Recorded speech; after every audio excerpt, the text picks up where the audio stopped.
All right. I'll cop that. Best one yet. Thank you, boys.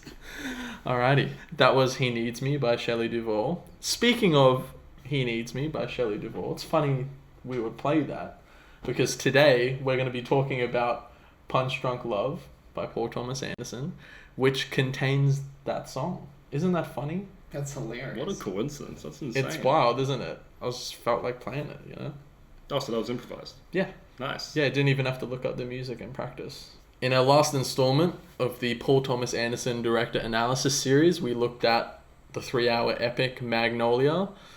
Today, we're going to look at his follow-up film, Punch Drunk Love, which is half of the length of Magnolia. It's less than half. Yeah. Thank God. You ignore the grades. Yeah, right. It's a breezy watch. If anyone wants to watch it, it's on Stan. You can watch it. And also, we're going to be talking about some spoilers today. Guys, please watch the film before you listen to this. Alrighty. I'm going to start, same as last episode. Jackson. Hey. What's up, man? Nothing much.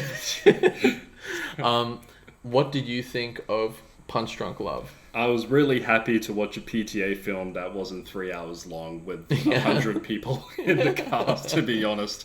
The man sinked his teeth into a much shorter rom-com, I guess I would say, that just centers around 2 people, and it's honestly fucking great. Yeah. I love it so much. It's so easily rewatchable, and after today, I'm definitely going to rewatch it a second time. The budget of this is obviously a lot smaller, just being a smaller scaled film, but Adam Sandler did a great job. So did Emily Watson. Both Adam Sandler's just he's just hilarious in the movie, but also like the moments where he needs to, I guess, portray a more dramatic side, he does really good too. So I'm really happy with what I saw. Bro's still making dubs. Yeah, absolutely. How did you feel about Adam Sandler? Because I think Adam Sandler was literally... PTA met with Adam Sandler on the set of Little Nicky, which is Nice. Adam Sandler's most critically panned film, probably. And he still gave him a job. And yeah, he approached him about probably his most critically acclaimed film. Yeah. It's that and Uncut Gems, I think. I think critically acclaimed is pretty appropriate. I'm not going to lie. I mean, Yeah. This is my first time seeing it. Like, I think the only other real dramatic role I've seen Sandler in is probably Uncut Gems, which he kills as well. So it's a bit of a shame that he isn't getting more of that, but it is what it is. I'll take what I can get. I fucking love him in this movie, man. It's great. Yeah, he's wonderful. Oh, what did you think? I love this movie. Yeah. Great. How many times have you seen Punch I Drunk don't Love? fucking know. 10 I think maybe? I'm on my 6th watch. We're getting there. Yeah. I watched this 1,000 times. I don't care. If you cut out credits, the film is 84 minutes long. Yeah. It's a breeze. Yeah. Yeah. This is probably my favorite rom-com. Yeah. And I'm not the biggest rom-com guy. No. No, shocker. I love a good romance movie. I like a good comedy. Yeah. It's just that I don't see it's one of those genres where there's just so much shit. It's like Yeah. horror. It's oversaturated Yeah. for sure. Yeah, definitely. And it's so easy to pump one of these movies out. Yeah. And put a white background on your poster and that's it. It's very easy Yeah. for them to be formulaic, for sure. Yeah. Yeah. And this is probably, this is in my top 2 rom-coms. Probably. There's not many I really love. It's this and When Harry Met Sally, probably. No. What's the other rom-com? I say this is a rom-com because it is to me. It's just a bit different. Yeah. Harold and Maude is my other favorite. Oh, right, okay. Haven't seen that. But anyhow, that's not really comparable to what this is. But I love this movie. This is Adam Sandler's best performance to date, in my opinion. Yeah. I love his acting in this movie. I love the writing of this movie. It's so tight. It's so concise. Nothing could be cut. I don't want anything to be cut. Yeah. I rewatched it yesterday for the fucking umpteenth time. I don't even know. And I paused it at one point, and I was like, sure, okay, I'm halfway through. And I was like almost at the end. And I was like, it's unbelievable. Does all this stuff happen in the last 15 minutes? And it does. And I was just like, wow. And it doesn't, What a what's breeze. amazing, it doesn't feel like it's rushed. No, there's no rushing. Not in for a this. second. No. Because it's, the tone and the pace is manic Yeah, from the beginning. yeah. So when things happen quickly, it's like, well, it's been happening quickly. Yeah, exactly. Yeah. I watched it with Gus, and he loved it. He thought it was hilarious. And we had the same thing happen. We paused because we were going to go eat dinner. And he was like, oh, it's half over. And I was like, yeah, it is. Yeah. It goes like that. Yeah. Yeah, it's fantastic. I'm a huge fan of Adam Sandler's performance as well. What's really good is PTA. I love him for this. After Magnolia, I hope this story is true. After Magnolia, there were some reporters asking Paul Thomas Anderson what his plans are next. And PTA said, well, I want to do a drama with Daniel Day-Lewis and I want to do a rom-com with Adam Sandler. And everyone laughed because they were like, well, how could you possibly put those together? Sure. And then he did Punch Drunk Love, followed by There Will Be Blood. A man of his word. Yep, which are both amazing. I'm a big fan of the fact that Adam has had some great performances, especially recently. He's going to be in another Safdie Brothers film soon, which I'm beyond freaking keen for. 400-page script. I forget what that headline was. Yeah, I think it was 400 Jesus pages. Christ. Guys, make it a mini-series, please. That's a long movie, bro. Just got off Magnolia. That's 180 pages. We're talking twice the length of Magnolia. And then plus 40 pages. Yeah. But the interesting thing that I like with Sandler's performance is it is leagues better than a lot of the films that he was doing before. Like, that's fair to say, right? I think from a critical filmmaking standpoint, there's like lots of intent in the direction of this film. It's very well thought through. There's a real eye in it, behind it. From a filmmaker's standpoint, from like a critical, pretentious, supposed standpoint, it's much better.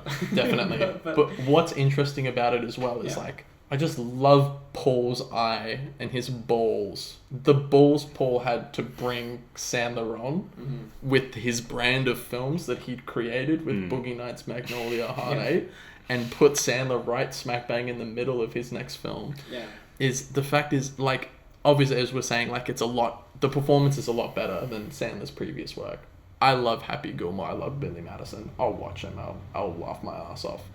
But the interesting thing is a lot of the tools that Sandler uses in Punch Drunk Love, he has actually displayed before. Like the rage, that kind of comedic rage.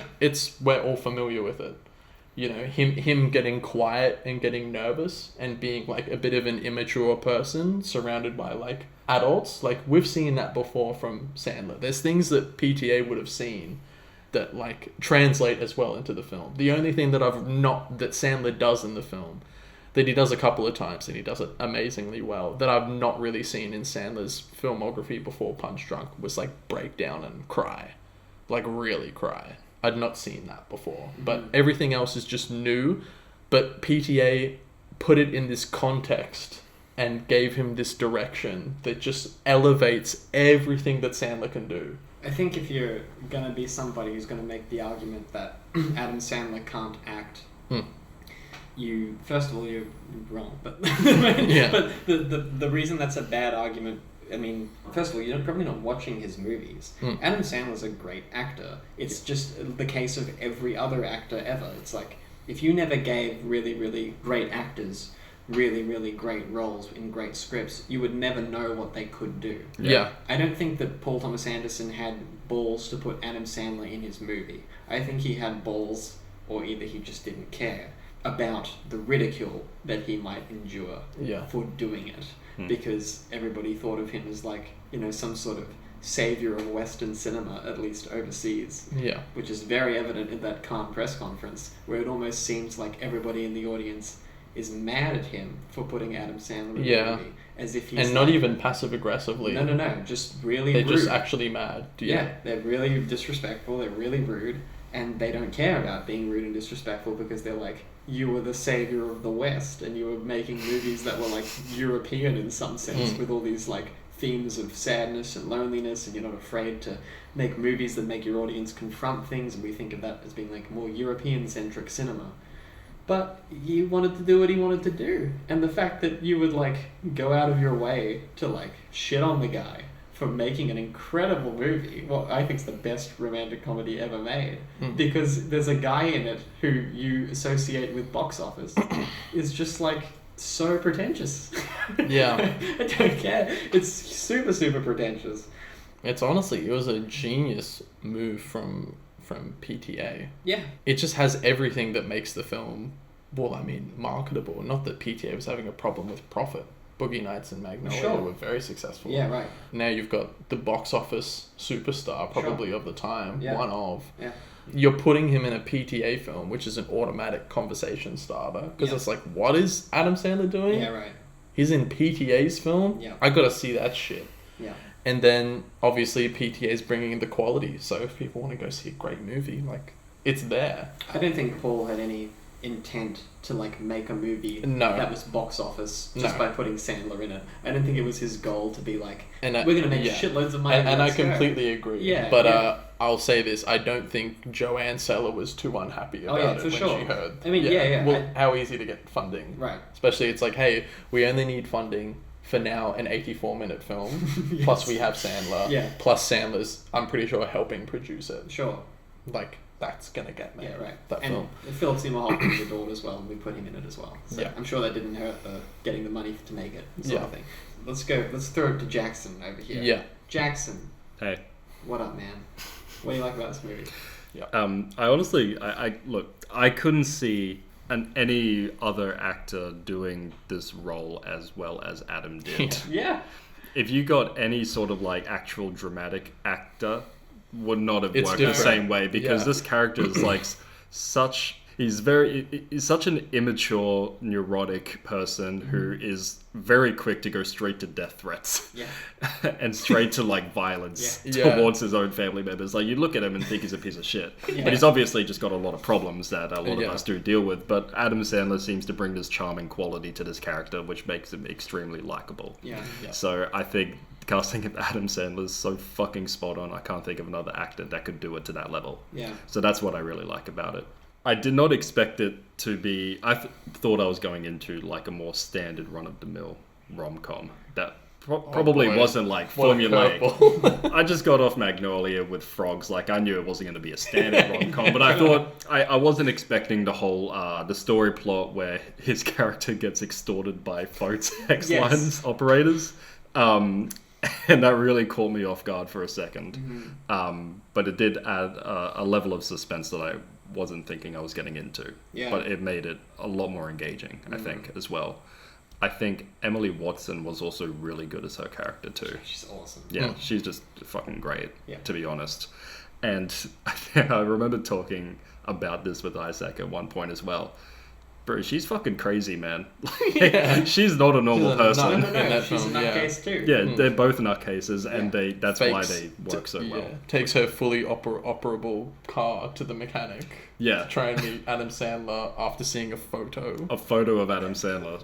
That's it. Yeah. She became obsessed with this man seeing one photo of him. She's subtly a nutcase. She's subtly a nutcase and is just so nurturing towards him as well, which I think is what really attracts him to her too. She's just very welcoming and opening of his violent tendencies, I guess. It seems like he doesn't have any relationships in the movie with women where the women actually care about him. He's got seven sisters. They're the worst people on earth. All of them treat him like shit. Yeah. It's horrible. The scene where he has to go to the party that he didn't want to fucking go to, and then the sisters are wondering why he didn't want to go. It's like, Jesus, who wants to go to that fucking party? And the second he walks in, they're talking shit about him. Yeah. And he is in the door, as soon as he opens the door, and then Barry did that thing. You remember when he threw the fucking hammer through the door? Yeah. And he just closes the door and walks out for a second. Yeah. And then walks back. Yeah. He's man, go home, dude. Yeah. And they don't even stop when he gets in the kitchen. No. He gets in the kitchen remember when we called you gay boy all the time? He used to get so mad. And he was so mad about that. And he's just no, I don't remember that. Yeah. And they're just they're prodding him the whole... They're do you get mad now? Are you mad now when we say that? Why are you embarrassed? Are you getting red?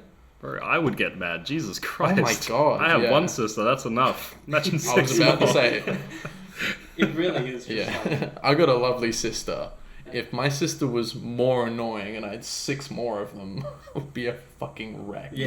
Absolutely, exactly. especially if I'm the youngest sibling. Like, I'm pretty sure Sandler is in the Yeah. family. I'm pretty sure he's the little brother of 7 older sisters. And they all look and sound exactly the same. Yes. Like, there's a sequence when you first hear of Hilarious. them and they're all calling on the phone, like they're calling separately one after another. I thought it was the same person. Yeah. Yeah. Yeah, it's not until you see all of them, they're all like, got like the same style of hair. Most of them are like wearing glasses and stuff. Like, they all look and sound exactly the same. Yes. So imagine have 7 of the same person just talking shit about you 24/7. I understand where he's coming from. Yeah. And then the first woman that he opens up to in the film, he kind of protectively opens up to her. He says to the phone sex woman that his Yeah. name's Jack and Yes. all this kind of stuff. He asks her like some personal questions and it's like trying to like just have someone to talk to. Yeah, all he's- that. Yeah.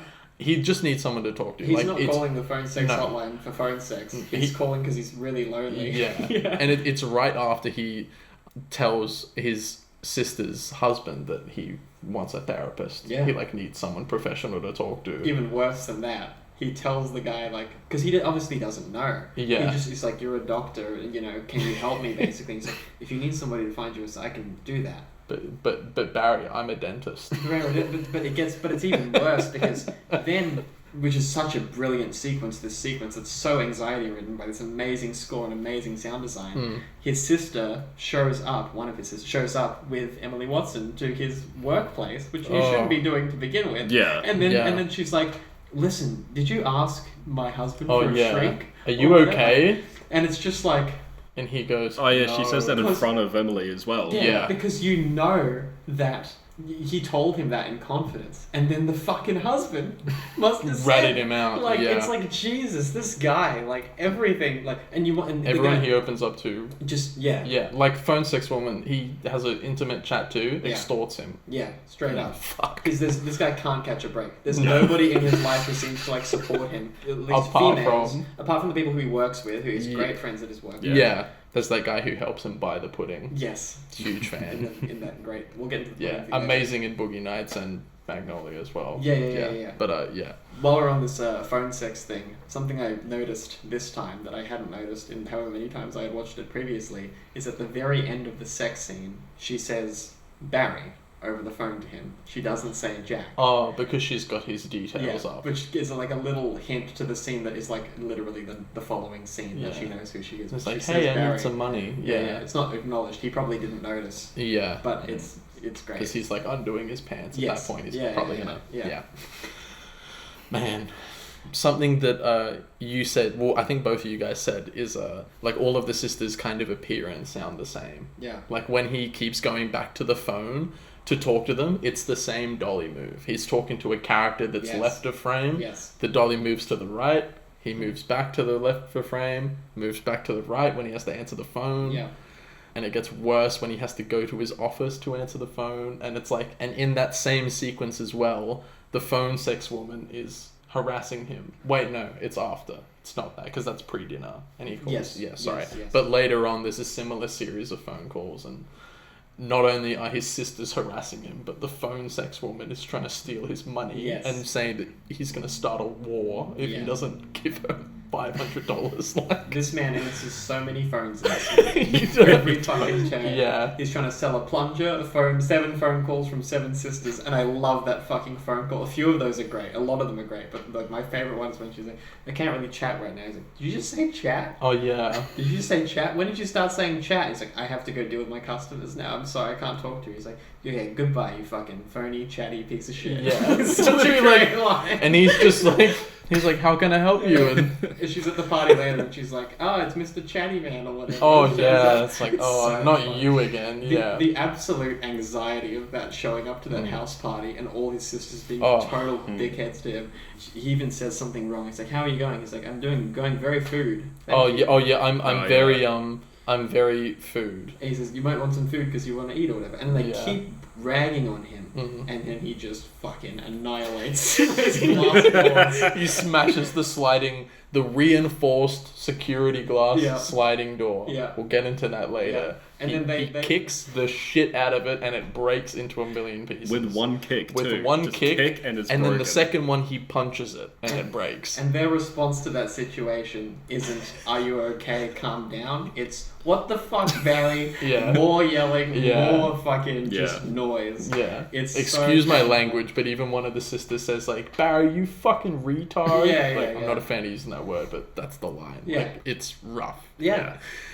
The stress-inducing nature of that film. Mm-hmm. So we've obviously got the plot. We've got the repetitive dolly movements that And he's keep moving tracked back and all the forth. time. Yeah, Steadicam or it's dolly. always It's always it's following him. and he's always kind of moving. It seems obviously the camera stays on him, Yeah. but it gets this feeling that the camera doesn't want to like. This may sound super pretentious. It doesn't want to leave him alone. Yeah. Like wherever he's moving, it's not just like it's there capturing him.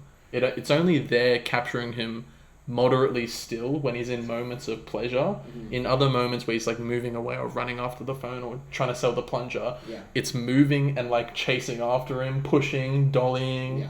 It's like holding onto him like a fucking leash. It's awesome. There's not really any moments where he's moving and the camera isn't. Like, the camera's Yeah. very dictated by... He's static sometimes and the camera's static. Yeah. But when it's moving, it starts moving. There's that amazing shot at the very, very beginning where the harmonium plot sort of starts, where it shows up on the street and it sits there.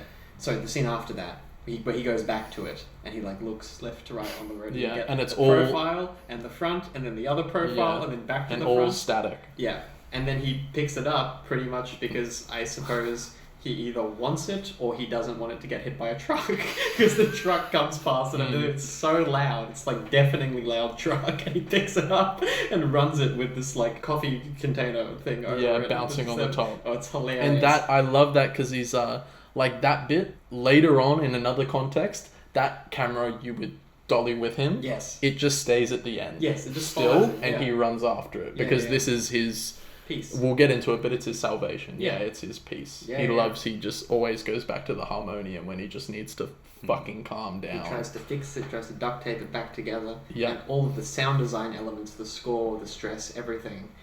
There's one scene, I think it's quite early on in the beginning, where there's too much shit happening in the office and everything's really loud. And he closes his office door and he starts playing the harmonium notes and the score and everything comes down. It's really subtle. It's not like an obvious, but it Yeah. tells you like, this is his piece. He doesn't even know how to play it, but it's peace. Yeah, you know what he I mean? just needs like just something that like he can control. Yeah. I guess. And like, you know, there's obviously parallels. It's like a little bit beaten up like he is, you could say. Like it's a little fucking off center. You know, how many harmoniums do you see? I don't know if I've seen a single harmonium in pretty person. rare. It's an unusual instrument. I also love that the harmonium and the fact that the harmonium and Lena more or less introduced at the exact same time. Yes. Yeah. I thought that was really important. Yes. Just two things that give this main character comfort just kind of crash into his life super unexpectedly. Yeah. I just really like that parallel. I wonder if there's some connection between the fact that the harmonium is sort of just left there after a big fucking car crash, and then she pulls up in her car that's broken, and Supposedly it needs to broken, be, yeah. you know, fixed or supposedly broken. Yeah, exactly.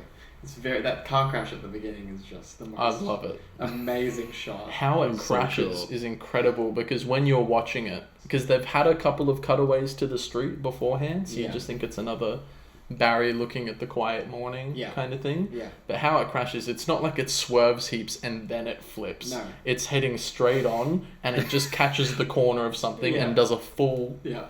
360 in the air. Dude, I tried to look back and see what caused that crash. I couldn't find anything. I thought Yeah. it just happened. It was so out of nowhere. It gave me a jump scare. Yeah, it's amazing. And the sound design as well. It's like just all and then and Barry kind of, you see him like, I love his face when he sees it. He's looking at it and he goes Yeah. just like shakes his head like no.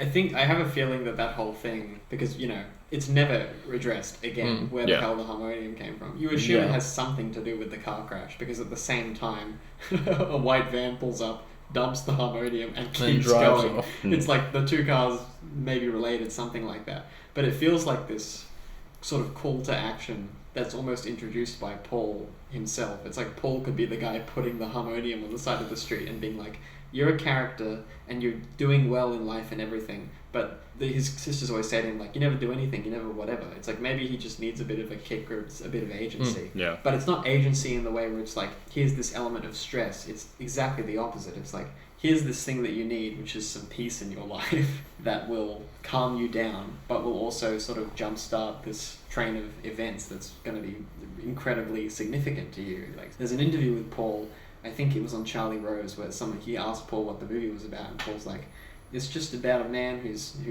finding his music, who finds his music or something like that, which is the best way you can really describe it. It's like, he finds this melody to his life where, like, by the end of it, all the anxiety-written sounds of the factory, all the sound design elements, all the noise leaves, and all the music comes in. There's much more score towards the end. Like, all of the scenes where all of the horrible stuff is happening, they're scored, but the score is like, it's noise music. Yeah. Like, it's really noisy. Even the instruments are like, there's this John Bryan did an amazing job on the score, by the way. It's just score. such a good experimental approach to it. Yeah. It's like, like, even there's instruments that sound like phones ringing. Yeah, there's instruments that sound reversed. Yeah. Yeah, there's lots of stuff. Yeah, it's brilliant. And, like, I guess the part in the film where it really feels like that's starting to happen is the song that we played for the intros, He Needs Me, by Shelley Duvall, when he arrives in Hawaii and he sees her. Yeah. And it's such a pleasant, typical old-timey happy song. And they almost play the whole song. Like, they do, it happens yeah. when, like, there's from boarding the plane to the amazing, which we have to speak about, the fucking We have to talk phone about calls. Oh, in side of the road. that was a real parade that was happening, by the way. Oh, Really? Yeah, Shit. and they had 2 takes at that, by the way, for Paul to get that right. And they said, thank God that because the parade's so loud, obviously, they said, thank God that it was a phone booth that was so wide and protected, because they said they could put a mic right in there. Beautiful. And it could protect itself from, like, all the Nice. banging on the drums and all this kind of stuff. Yeah. Yeah, it didn't seem to be look at the camera or anything. They must have hidden it somehow. Yeah, they did well. There's also the second shot of the phone call, because I think it's 2 or 3 shots. I don't know. Yeah. But one of them is, you can tell it's on quite a long lens. Maybe they shot that one last and they did the shot that way. It's a great looking shot. It just doesn't fit with the rest of the movie because it's on a long lens and everything else is so wide. I reckon that's largely circumstantial. Probably, yeah. 'Cause it still looks great. I still love the shot, to be honest. Yeah. It makes no difference to me. They were really worried about people recognizing Adam. Yeah, Because right. it's Adam's fucking Course. Sandler after Happy Gilmore. And it doesn't help that he's in a bright fucking blue suit. Blue suit, Like yeah. everyone else in Hawaii. Yeah. So I think Paul mentioned, he was saying, like, if you put Adam there and people see Adam, maybe they're like, that might be an Adam Sandler lookalike. But if you have a camera right next to him, it's like, well, that's Adam Sandler. Right. Yeah. But if you put the camera 20 meters away and shoot it, you can't tell what the camera's shooting. It's like, okay, Good maybe point. that's not Adam Sandler. It's very clever. That phone call There's a is... few of them, yeah. Yeah. I laughed so hard. The one, two, I six. laughed so hard Yeah. when she goes, why do you need it? Are you there? And he goes, I'm not there. And he goes, Yeah. why do you need to know a room? And he goes, listen, okay, you keep fucking playing with me. I just need you to fucking, okay, you can't treat me like this. Yeah. And he just loses his shit. Threatens He's to just- kill her. threatens to Oh kill yeah, it's like, Yeah. fucking kill you. Yeah. Yeah, it's so good. And you're just like, as an audience member, you just want to cheer. Yeah, Because you're yeah. just like, yeah, fucking give it to her, Yeah. Adam.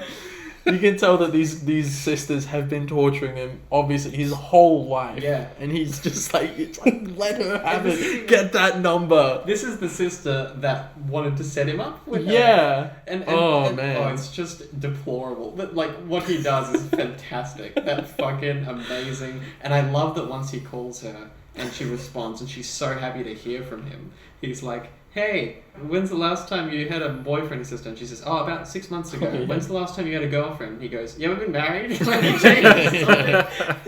It's great. And he just keeps questioning her. Oh, yeah, because he got the wrong room. Yes. Yeah. And a dude Is- answers the phone. There shouldn't be a man in that room, is the line. Yeah.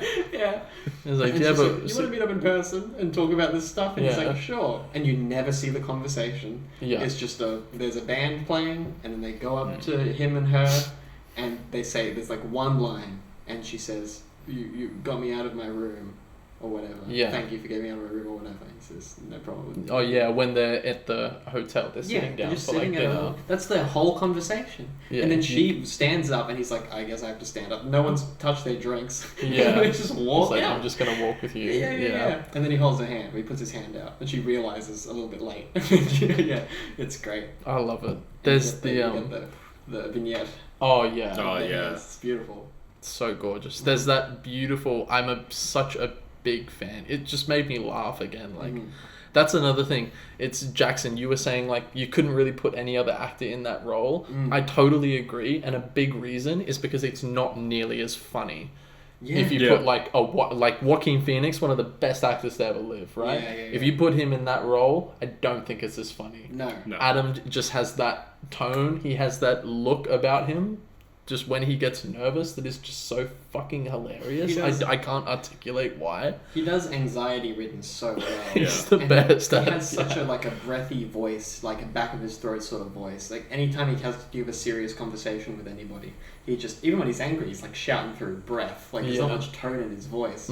That scene we talked about it earlier, but where he's talking to the doctor about the whole like his issues, and he has that beautiful line that a lot of people have quoted in like reviews and stuff, where he's like, I don't know what normal is because I don't know how other people are. Yeah. Is what he says, which is great. It's like he's totally isolated. He doesn't know anybody to relate to. Such an amazing line. Sometimes I cry and I don't know why. And he just starts And then crying. he just does this. Yeah. And then he walks into the other room. And you'd think like in a different movie that would be poor acting.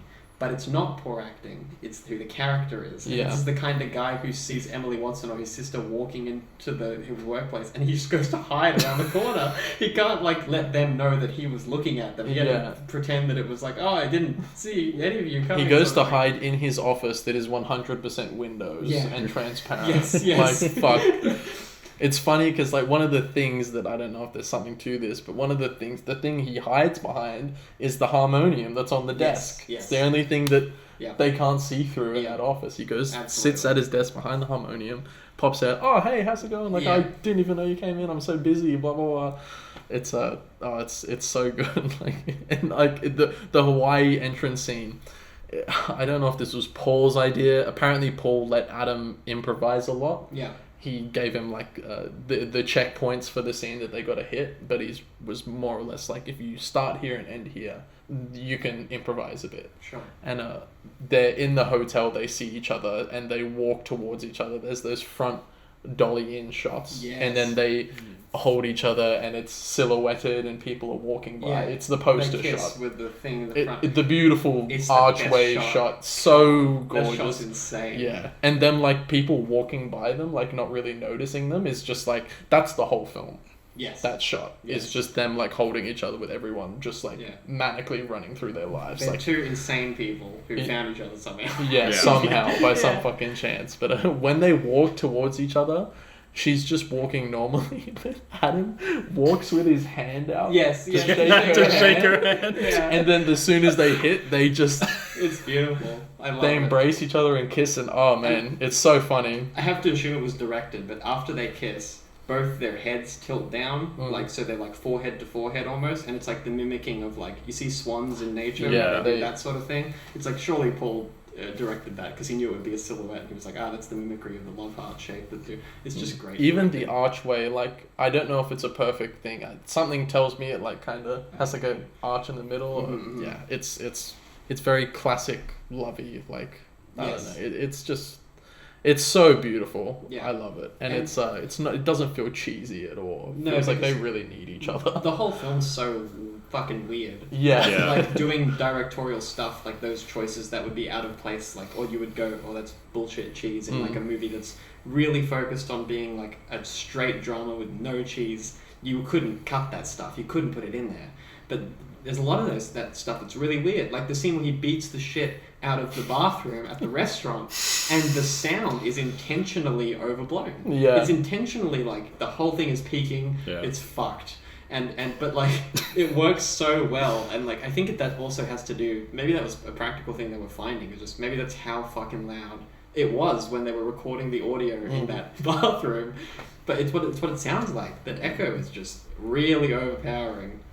I love how he even tries to rip the head off the soap dispenser. Oh, and he puts can't? his hand on it. He's Yeah, like- he's like, I can't get it off. And the dude who comes out afterwards. Oh, that conversation. I fucking You love just that so break- much. Did you just wreck the bathroom? No, I did not. It's like, well, you just left, and now the bathroom is wrecked. He goes, yeah, that wasn't me. Why are your hands bleeding? Because I cut them. On what? My knife. My knife. Yeah. So you're going to have to leave. And he's like, please don't do this to me. Yeah. And he's like, if you don't leave, I'm going to beat the shit out of you. Yeah, he says, sir, I'm going to crack your fucking head. Oh, yeah, that's it. That's it. Yeah. As like a last resort. I love him just begging, like, please don't do this to me.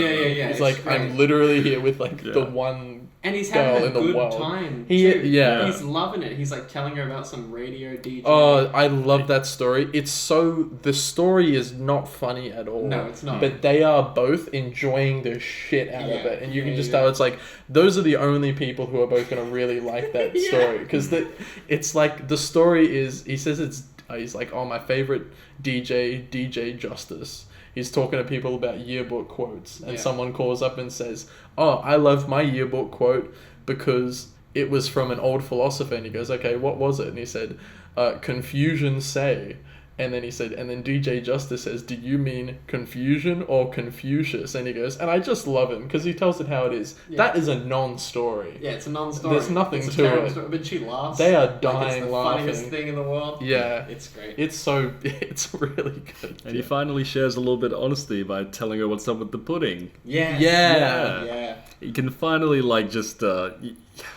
I fucking love that And he whole says conversation it's- so he says it much. so quietly. Yeah, like he's being Like, watched. He leans Yeah, in. Yeah. he leans. He's like, Yeah. no one else can know about this Yeah, thing. yeah, And he says it like a business proposition. He goes, it's a marketing mistake, but Yeah. I'm taking advantage of it. Yeah, He's that's like not- talking like this. He's saying it like he's committing a really big crime. It's like, Yes. I'm taking advantage of a marketing Yeah. mistake. Yeah. I can tell that they're pushing for their canned carrot, but they didn't realize that the barcode's on every single cup of pudding. Yeah. Yeah. So good. She leans in. She goes, "You're absolutely insane," which is just fucking rich, obviously. But like, Yeah. I love that. it's in the- beautiful. I love that in the conversation about DJ Justice, who's Mhm. called DJ Justice, probably, I think, because at the end of the day, Adam Sandler gets his justice, or needs to get his justice Mhm. in the film, Yeah. in that he's been extorted and now he's going to be justice in a way. He's No. Superman. Yeah, exactly. He's going to be Yeah, the right. justice. Yeah, guy. we'll talk about the Yeah. super Yeah, strength oh, yeah, we got the next. super strength We'll next. talk about the super strength. Yeah. But he also, my on the radio, favorite. he's like, DJ Justice is like so admirable or whatever because he tells it like it is. Yeah. And Adam Sandler just lies the He whole tells movie. it how it isn't. Everything, everything he says is a lie. Like Yeah. he cannot stop lying. But you can sort of understand it because if he doesn't, his sisters are gonna rag on him. Yeah. And like if he does, it's He, just he even doesn't want to go on the date with the girl Yeah. at the risk yeah. that his sister, who is literally asking him to go on the date, will rag on him for taking the date. Yes. It's like he is that It's impossible. sheltered, Yeah, and he yeah, thinks that DJ Justice calling this dude out on the most harmless Yes. misquote Yeah. is so brave and funny. Yeah. Is so telling for who he is as a person. And it means a hell of a lot at the end of the film as well. Yeah. When he slowly starts to admit the lies and stuff. Like when Emily, before we get to the Superman, the one thing. Yeah. They go to the apartment and he, tries to shake her hand to say goodbye or whatever. He gets a kiss on the cheek and she's like, I want to kiss you right now. And you get that great scene Oh, where yeah. it takes From him, the- 40 from- years to run back to the front fucking her You apartment. get all those beautiful like single point perspective shots down Yes. the hallway. Oh, it's so good. And he runs the same way twice. He's like, fuck, that was wrong. Yeah. And he goes back.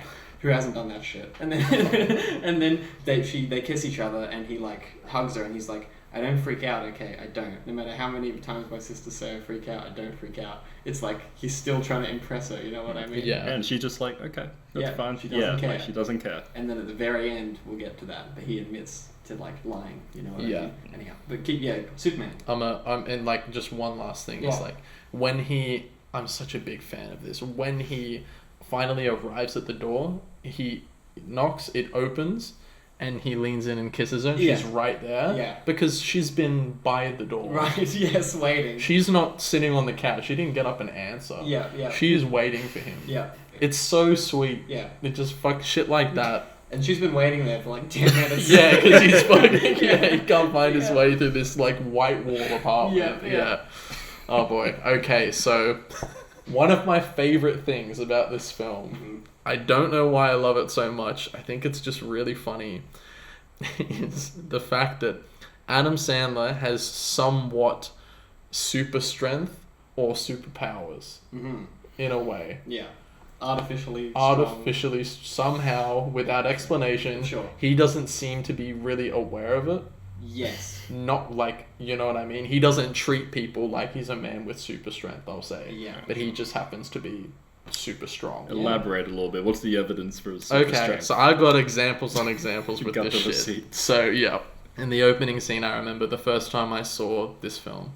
I watched it twice in the same day. I watched it once in the morning, and I enjoyed it so much. I watched it later that afternoon, because I was like, 84 minutes, give me that, chuck it on. He's demonstrating to someone that he's trying to sell a plunger to, where he goes, oh, and this is our new range of plunger. These are great. So many casinos have already bought this one. This is our unbreakable plunger. It's indestructible. And he goes, look at this. Bang! And he breaks it, and it shatters into a million pieces. And he goes, this is a prototype, which is a lie. Because if 100 casinos or someone have already bought it, Yes. no, it's not a prototype. Yes. That is indestructible. Later on, obviously, you know, glass is pretty breakable. The glass that he breaks in the scene where he loses his mind at the dinner with his sisters, Yeah. that is sliding door, Glass. reinforced Yeah. security glass. And he kicks the first one, punches the second one, and kicks the third one. For any non-human, that is impossible. Or you would break your hand, or you would break your foot. You wouldn't be able to break 3 in a row. No.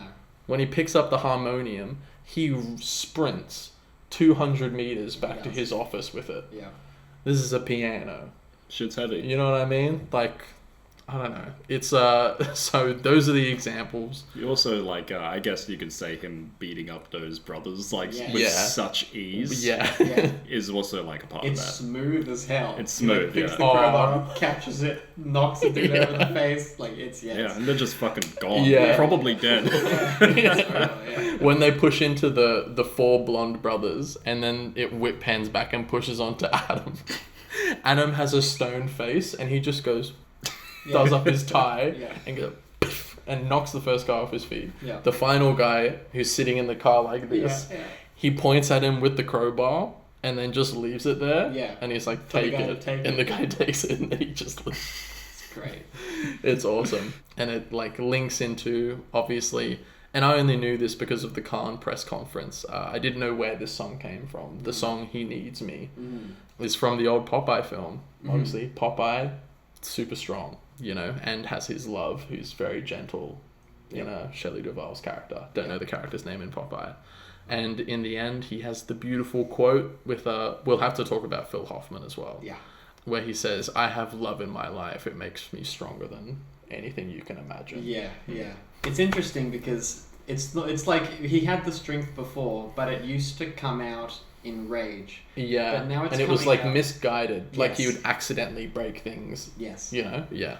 And then it comes out in sort of defense of her and in the rage that has been caused towards his relationship, because this thing is threatening his relationship, this extortion. Yeah. And I think that's really why it sort of ends up mattering to him. Like, he gets really mad over the phone when he can't cash in his pudding points to be redeemed quickly enough because he needs to go to Hawaii. Yeah. And it presumably doesn't have any fucking money left because he's like, that $500 was a lot of money to me to the Yeah. guys who took it. And so he's screwed. You know, he doesn't have the money to go to Hawaii, but he does it anyway. He because still needs pays, to see her, yeah. right? And he can't be extorted because then he can't travel with this woman who he loves. So it's like, it's almost like his whole reason for confronting these guys and getting rid of them. He has even more of a reason now. It's like, well, if I don't resolve this sex hotline bullshit, I'm screwed. Like, Yeah. they're gonna keep coming for me. And he's so respectful about it in Hawaii. He calls and he's like, listen, I think the police can probably be involved, so just let me know and we'll try to handle this without like, oh, thank you, goodbye. Like, that's it. Yeah. He's literally less polite to his sister for Yes. refusing to give his Yes. thing than the people who are threatening to like come to his house and beat him up.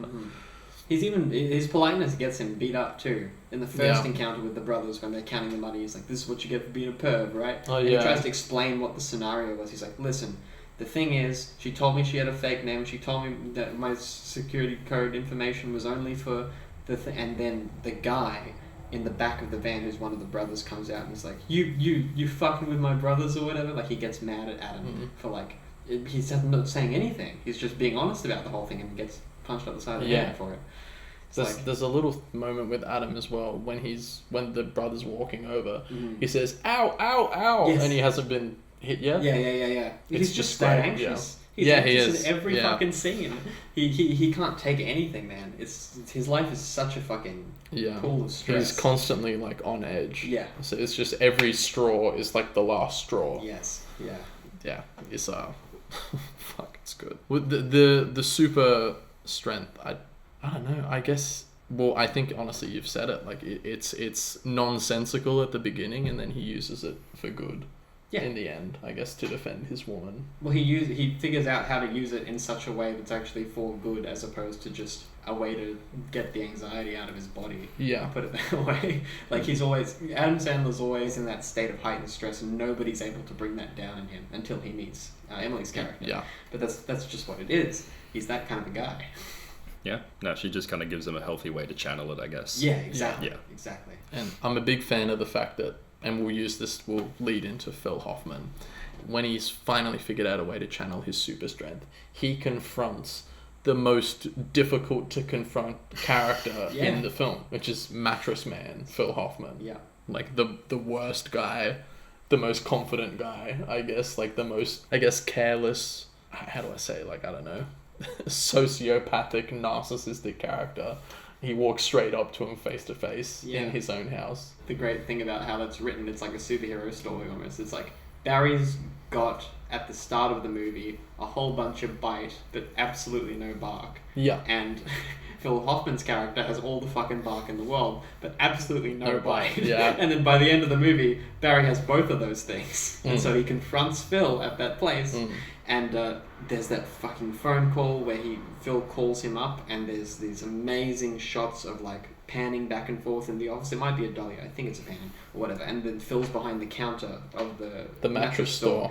And they're going back and forth, and he picks up and he's like, "Fuck you," and Phil's like, "Fuck you," and then Phil's like, "Shut up, shut up, shut up," and he just keeps yelling it. Shut. And it just turns into this fucking yelling match of nothing. But it's just the fact that Barry will continue to like stand on the no. Like, he tells Phil, like, "You fuck off. You just tell me to fuck off." And Phil's like, "You entered yourself into a world of her." And like, literally after he tells it, he opens up the conversation. He says, "Oh, hello, my name," and Phil goes, "Listen, I'm gonna need you to calm down. Shut the fuck up. Tell me what's up." Yeah. And Barry goes, "I didn't even say anything yet." He goes, "I'm gonna need you to calm down. Shut the fuck up. What's up?" Yeah. And even I'm a big fan because it's like, it's the typical thing with bullies as well. It's like bullies can't deal with any sort of confrontation. Yes. He's putting all this shit on Barry. Yeah. And Barry says, "You should go fuck yourself." Yeah. And it goes right to the core of Phil Hoffman's character and hurts him. He like can't even believe that someone's told him to go fuck himself. He's like, "That's not good. You're dead." Yeah. Barry's like, "What did I say?" Oh, that's fantastic. I love that when he leaves to go confront Mattress Man, he's holding the phone.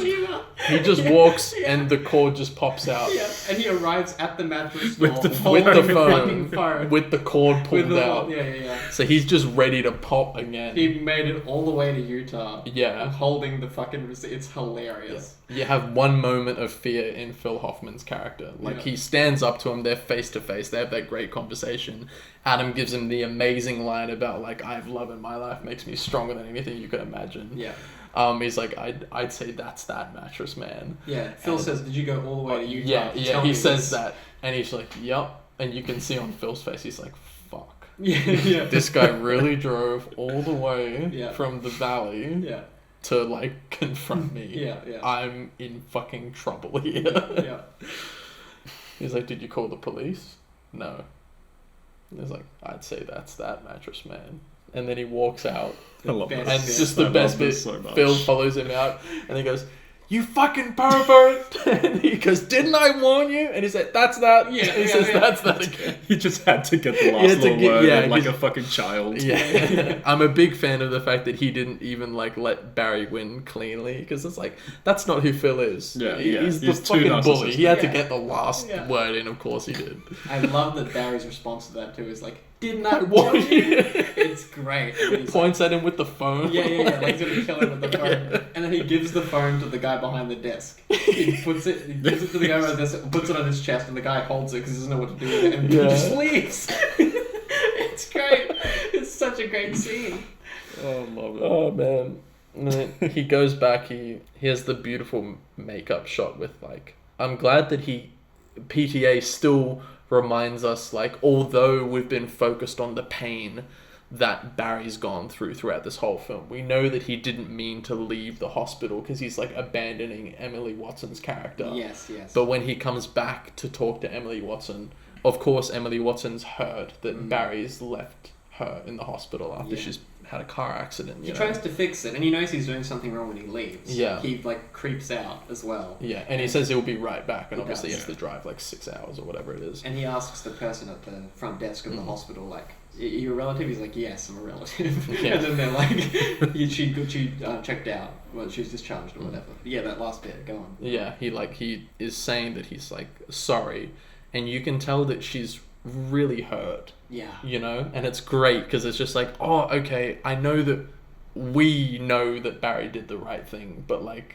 Paul is still thinking, you know, she's like, every character in that film is completely well-rounded, and maybe it's a simple thing for her to remember that it's like, oh, well, this dude just abandoned me, and I really like him, like, that's gotta hurt. Yeah. But in the pace of the film, I remember getting to that point, and I was like, oh yeah, she has no idea what Barry's just done for the situation. Yes. Like, she didn't see any of that shit. We saw it, but she has no idea. Yes. So of course he has to prove himself to her as well. It's just great. And Emily Watson's performance there. Yeah. He's like, you can't do that again. And he goes, I'm sorry, like, I'll never do that again. And it's just... I love that he comes to the door with, like, a plan, because he comes up and he's just like, I called a phone sex hotline, and she, like, has a reaction. He's like, I called a phone sex hotline before I met you. and then he goes, and I think that, you know, if you just give me however many, 6 to 8 weeks, I'll be able to redeem all my frequent flyer miles, and then I can go wherever you want, because I don't ever not want to be around you, or whatever the line is, which is so great. And then she's, like, confused about the whole shit, and then she says, you can't do that to me again. He says, I know, I'm sorry, but if you just give me 6 to 8 weeks, do this, it's great. Yeah, he has. I love that line too. He's just like, I never want to be away from you. I can pay for all of your flights. Like, I don't care. He says, I think I have enough frequent flyer miles to follow you wherever you go or whatever. It's so great. It's also good because he, when he's doing the frequent flyer mile thing, like, Barry does a lot of shit that Barry doesn't know why he's doing. Like, he shows up within the suit to the office, and the guy's like, why are you wearing a suit? No one's wearing... They're all, like tradie dudes, you know what I mean? And he's just like, I wanted to wear a suit. It looked nice, whatever the fuck. Like, that's his reason. There's no reason. And then the frequent flyer miles thing with the pudding, it's just like, it's some shit somebody would discover, which is a true story, the pudding thing. Yeah, we'll go into that, yeah. But it's some shit that you would never discover unless you were, like, reading fucking coupon information. Like, who does like that? the terms and conditions or something. Who has enough time to do this shit? Anyhow, only someone as high-strung as Barry would notice some shit like and that. With probably nothing to do either. Like, he probably goes back to the apartment and does nothing. But, like, when he figures that out and he's like, I'm going to redeem all these freaking flyer miles, whatever the hell, the guy who's at his work with him says... You thinking of, that's so cool, Barry. You thinking of traveling, going on holiday anywhere? And he's like, no, I don't travel. It's like, why do you want the miles? It's like a currency. Yeah, right. He just wants the miles because he wants it. He wants the miles because he can exploit it. That's why he wants this cool thing I want to do, and I can do it, so I'll do it. Am I ever going to use the miles? Fucking no. No, it's like I never leave my house. All this is to say, like, you need to get out and leave your house. Yeah. Can't even leave the house. Wants to leave the fucking country. And he's willing to spend $3,000 on pudding. Yeah. To do nothing, like, just to have the miles. And then the fact that she gives him a purpose to use the miles. Yeah. It's just nice great. writing. Yeah, and that's the thing. Like, he doesn't even get to use the miles. He No. goes cash out of pocket. Yeah, to go to fucking And it Hawaii. really says a lot that he like can't even leave his apartment, and Yeah. the man went to Hawaii Yeah. with no luggage too. Yeah. I'll say he just walks on in his fucking blue suit. He didn't bring a bag. No. He has one suit Yeah. that he was gonna wear for however many days he was in Hawaii. Straight on. Yeah. It's straight. It's great. Oh man, I love that. So the pudding thing. So Yeah. the pudding thing. It's what the screenplay is like, I guess, based on. PTA said it was one of the things that made him want to write the script, as he heard this story about the pudding. I heard the story about the pudding. I was working behind the counter. I was at BWS, and there was some sort of offer with like a 2-for-1 if you get this, and we had a similar thing at the time where the 2-for-1 was like some of the items that were part of the 2-for-1 were a lot cheaper than something else. Right. So it was like, if you buy a $2 pack of chips, you could get like a $25 bottle of wine. Right. And it's 2-for-1. It was some weird thing in the text. And they forgot the terms and conditions, but it's basically saying the more expensive one is the one you have to pay for. for. Exactly. But they didn't realize you can do it the other way around, which was really interesting. And I had someone come in and he said, "Oh, did you know that this is a thing?" And I'd been briefed, and I was like, "Don't, like, please." Please don't. Like, Please don't, because we realized it's like the receipts are getting reprinted tomorrow. Like, and I remember I was like, I have to put these on every item, right? Because this is a huge oversight, right? And the guy was like, "Oh, that's actually my job. I go around and I check with stores this kind of thing." And I was like, "What are the chances?" Right. At that time, I just watched Punch Drunk Love. Right. And I was like, "Oh, have you ever seen Punch Drunk Love?" I said, "It's like that thing with the pudding cups." And I was like, "Oh, that's a funny, similar thing." And he goes, "Oh yeah, we got told about that guy." And I was like, "What do you mean, that guy?" And he said, "Well, there was someone in real life who found a loophole with, I don't know if it was pudding cups, but it was some product, and he ended up with like 1 million, 2 million frequent flyer points." Jesus. Undisputed. He got to keep them. Yeah, that was it. Like, it was just funny to me in his training. When he was up and coming, they told them that example. Right. Because it's like, here's what happens when you don't, like, this is why we hire you, so shit like this doesn't happen. Right. And I literally learned that at the counter. Amazing. I was like, that's a real guy? Alright. Amazing. Yeah, it's so good. Jesus Christ. You guys ever remember or hear about that, the Pepsi Jet thing that was basically the same thing? No. Back in like the 80s, Pepsi put out a commercial where if you buy Pepsi, you'd get like Pepsi points or something, which you can redeem for different items, like a Pepsi duffel bag or like a bike or some shit. And they put out an ad on the TV that was basically showcasing all the things you can get. And at the end, they show like a fucking carrier jet, like an army carrier jet, and they say 7 million Pepsi points for a carrier jet. But they don't put any terms and conditions on the bottom. So there's a legal case for it to be a legitimate offer.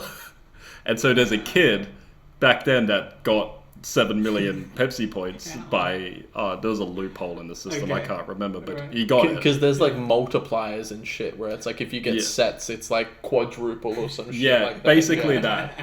So he got it, and then he like submitted, I want my jet, and they rocks up with 100,000 cans of Pepsi.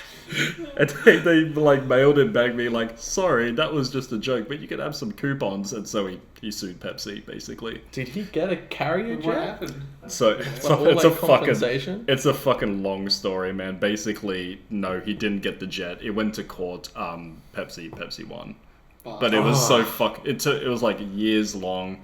It was such a wild story. There's a documentary on Netflix. You should watch it. It's really funny. I will absolutely watch that. That's so good. Fucking funny, yeah. There's that Red Bull case. You know the Red Bull thing? Ooh, what happened with Red Bull? This is mind-boggling that it was an oversight, because it's literally that Red Bull gives you wings, right? Yeah. So someone, can you see where this is going? So someone, and this person won, by the way. Wow. This person drank Red Bull, realized this, jumped off of like a 1-story building or something like this, broke both of his legs, and said, "Hey, Red Bull did not give me wings." He won. Wow. He got fucking compensated a couple mil. Wow. False advertising. He didn't get wings. But they And in the ad, there's people, they drink it, and it's illustration, right? Yeah. But people drink it, and they get wings, and he didn't get wings. That's such an abuse of the legal So he system. won. What the fuck? He fucking won. Isn't that incredible? Imagine being the judge, and you're like, you're not gonna believe it, but this fucker's right, and the guy's like there, like I told you. The full body cast. Dude, is this guy a fucking idiot, or was he just that confident in the legal system that he knew he was gonna win? He must have known. He must have consulted a lawyer. Yeah. So if I jump off the film, Yeah. The And he's lawyer's just like, don't listen. tell me. Yes. Yeah. So I would love the idea that he had like some friend. He's like, listen. He's like, I just fucking fell off the top of the roof on the weekend trying to fix the gutter or some shit. And he's like, you know what? You just say that you had a little Red Bull. Don't have to, like, if it's like, I've got a receipt for a Red Bull I just bought. Yeah. Say that it didn't give you wings. And he's like, oh yeah. Because it's funny because he ended up being right. But you, looking at that in that way, you would have to be a moron to try and take that to court. Yeah. But for it to pay off, it's... Jesus fucking Christ. Yeah. That's awesome. Pretty good. Do you think did Red Bull just like settle because they just couldn't be fucked dealing with it? They'll just have $1 million. I don't want to deal with this shit. Right. Probably. Maybe. Probably. Yeah, I could see that. Man, well, there's a thing with that. It's like with companies, they know that the longer a case goes on, the more expensive it is. So, like, it rather than spending another 10 million in court, you could just pay him 2 million at like the first stage and save yourself a potential 8 million, even if you do win. Yeah. Yeah, fuck, I love that story. Jackson, so you've seen the previous films, Punch Drunk Love. How you feeling? Bit of a change of pace? It's a change of pace that I fucking needed after 2-3 hour long films. Right. To be honest, yeah. Really tragic films. Tragic films, yeah. This one, it's extremely wholesome. I love it so much. I'm definitely gonna watch it again at some point because it's such an easy watch. I really like Louis Guzman in it too. He had such a small role, but he was just a good friend. I think that's like the only other returning actor other than Philip Seymour Hoffman too. Yeah. From memory. I think I definitely enjoyed this more than Magnolia. Mm-hmm. I don't know if I should like start ranking these for myself, having watched one after another. Maybe I'll wait till the end of the series. At the end of the series, We'll rank them. Okay, yeah, cool. Then I'll hold my judgment, but it's definitely up there as one of the favorites so far. Yeah. I think it's probably... I'll wait until the end of the series before I give the order. This is probably my favorite PTA. Whether it's the best or not is another discussion. Sure. We'll have that at the end. Yeah. But it's the most rewatchable. I have the most fun. Well, obviously the most fun. Like, it's more fun than Magnolia. Sure. But Magnolia is so interesting. Yeah, it's just great. I don't know. I could watch Punch Drunk right now and I'd feel great watching it. I think up until this point, at least, this movie has the best flow of any Paul Thomas Anderson film. Yeah. Basically meaning that, like, the way in which the direction of the film works, like how it's directed, how it's edited, how it's shot, how it's written. Like, Boogie Nights sometimes, I feel, at the beginning at least, has a bit of clunkiness to it, at least in the way in which things are cut together in the dialogue. In Magnolia, there are some scenes that I think could have been cut or could have been shortened or something like this. This thing, to me, flows so beautifully, so seamlessly. Everything that I need to be there for it to make sense is there, and nothing that I don't need is in it. There's some little bit of direction that kind of screws the movie up for me a little tiny bit, but it's pretty freaking seamless, and there aren't many movies that flow this well, in my view. Right. Everything's touched up on, even like the little bits that would throw a little spanner in the works of your script, like the fact that Adam Sandler has to talk to the guy who runs the garage. It's handled in this little bit of, like, with score layered over it, where he goes up and says, is her car going to be okay or whatever, just to make sure that we, as the audience, know that he followed through on putting her car through the garage. He's like, yes, fine, or whatever. That little scene is like a scene you have to write in your script and go, oh fuck, he has to ask, because it interrupts the flow of everything that's happening in his business. But it's handled so well. It's handled in like a couple of shots. You get a bit of anxiety. He does it like in the midst of something else. Yeah, they're eating or something outside of like a food truck or something, and Adam like looks over to see the mechanic. Like he's like anxious to go talk to the mechanic or something. It works itself in really, really nicely, and the score helps a lot with that. But there's not really anything in Punch Drunk where I go, you should have left that out of the movie. Yeah, and like, even that is like, it's hilarious knowing the context as well. Like, that's a very funny scene, because the mechanic, he goes, yeah. Because there was never anything wrong with the car. Right, exactly. Yeah. So it's just like a joke in of itself as well. Oh, there's one more thing I think we should mention that's really, really funny. After he meets her in Hawaii, and they're in bed, and Adam's like laying on top of her. This conversation. This conversation. Do you remember this, Jackson? Yeah, fuck, it's so funny, man. When he's like, what does he say? They're talking, and he's just like, I want to fucking smash your face in with a hammer or some shit she like that. says something first that's really weird. Yeah. She's like, I want to rip your cheeks off and eat them. Yeah, it's so cute, or whatever. Yeah. And then he goes, looking at your face, I just want to smash it. It's so, you're so good looking, you want to smash your face in. And like, I think she says afterwards, she's like, I just want to eat your eyeball. Scoop your eyeball.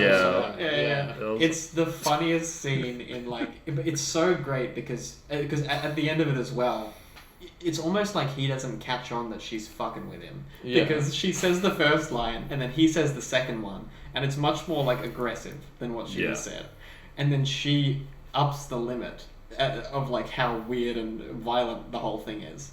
And then he says, oh, this is funny, isn't it? And she goes, yeah. And it's like, he tries to pretend like he knew that it was a joke, but he had no clue. No. It's just this like little moment of like understanding and comedy in it. It's great. I love that little exchange. No, I love and then it of course too. the sister calls her up on the couch. Oh, I love it's like, why would you want to date him? He's so weird. Yeah, and then she goes, I guess he is a little weird. And then the sister's like, hey, he's my brother. I can say that he's weird, but you can't say that he's weird. And you can see, like, because Adam's just sitting, listening. And he's just like, he's not stressing about the conversation or what the sister's saying. No. Because he's already kind of starting to tell her things about his own life. Yeah. And you can see on Emily Watson's face that she's like, oh, yeah, I understand how these women could be fucking torture. Like, it's like, I kind of see why you are the way you are, right? Because finally it gets put on her. Yeah, it's great that she gains some serious understanding about of who he is. Yeah, and he's like honest with her for like the first time in the movie. She hangs up. He's like, "Don't you have business to do?" He's like, "I didn't come here for business. I came here for you." Yeah. There's a cut back to her, but it like holds on him for the longest ass time after it cuts back to her. And he's just like, it's great. It's just great end to the scene. So good. I think that's it. about it. Yeah, cool. Beautiful. All right, guys, thank you very much for listening. I've had a lot of fun talking about Punch Drunk Love today. Next up, we're going to be talking about one of Paul's biggest films. I think that's fair to say, one of his epics, There Will Be Blood, and Paul's first collaboration with Daniel Day-Lewis. Mm-hmm. And then in an episode after that, we got The Master. So Keen. Keep an eye out. We got 2 absolute bangers. fucking bangers coming up. Alrighty. Thank you for listening, and we'll see you soon.